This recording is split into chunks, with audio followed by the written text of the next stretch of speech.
One of the country's most notorious prisoners is dead. Robert Pickton has died from injuries sustained earlier in the month in a Quebec prison assault. Pickton's death is stirring up complicated emotions on the other side of the country in British Columbia.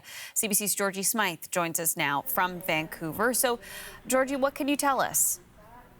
Well, as you said, Pickton was in that medically induced coma and on life support after he was attacked in what was described as a major assault by another inmate at that maximum security institution about 450 kilometres northeast of Quebec City. His death was confirmed in a statement by Correctional Service Canada.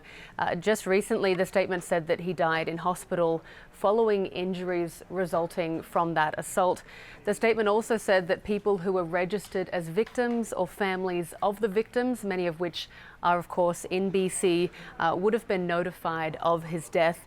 It went on to say that an investigation into the assault that took place would also happen. The investigation would examine all the facts and circumstances surrounding the assault against Pickton, including whether policies and protocols were followed. It said it would also identify any recommendations or corrective measures as needed. Of course, we're waiting to see for more reaction in BC, where many of these murders did take place.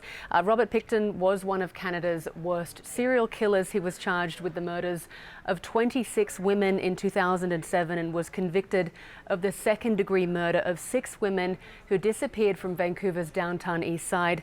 In total, the remains or DNA of 33 women, many of whom were Indigenous, were found at Pickton's pig farm in Coquitlam in BC, about 25 kilometres east of downtown Vancouver. We did speak to families of the victims just days after the news of this assault broke earlier this month, and the sister of one of Pickton's victims told us that she felt relieved that Pickton had been attacked, and she was happy to hear the news that he'd been attacked. The families of these victims have very much been involved in advocacy even in the years since.